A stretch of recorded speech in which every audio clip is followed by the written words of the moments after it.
1 Corinthians chapter 13, verses 4 through 7. Love is patient and kind.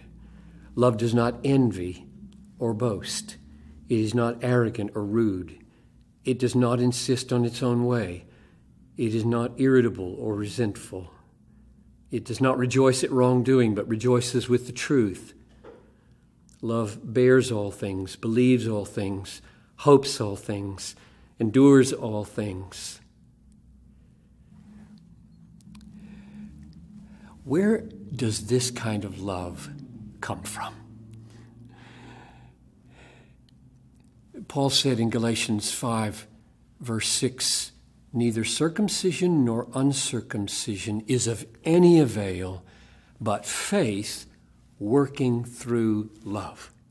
So evidently, as far as our conscious experience is concerned, faith, trusting, resting, relaxing, being satisfied, contented in Jesus is the spring through which or from which the works of love flow.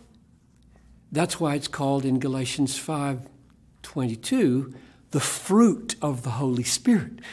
This is not just a decision you make moment by moment. It's a fruit. It's an overflow. It's a work of God within us. So I think it's something like a humble, Christ-dependent spirit in the human soul that wills the good of others. Think about it. This list of things are not choices you make mainly. Look at them. For example, it's not arrogant. That's an attitude of the soul. It doesn't boast.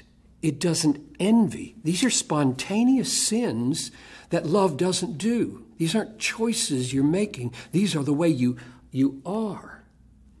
Or it says, for example, love rejoices in the truth. Love is inclining to joyfully rejoice in the good of others. It's not irritable or resentful. Those are just spontaneous acts of a selfish heart. So clearly, love here is a condition of our soul. There are whole books that are called Love is a Choice. Well, that's not true.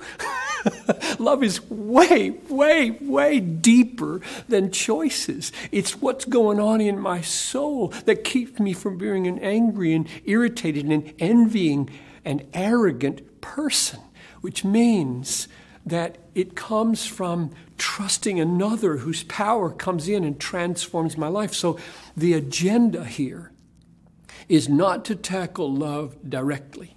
We must pursue this love indirectly. We must pursue it through Jesus, through faith, through a spirit of brokenness that is pleasing before our Father, through receiving the Holy Spirit and through praying for His enabling power to make us a kind of person. And then we just act freely, the overflow of the kind of humble, Christ-dependent, other-loving person He is making us.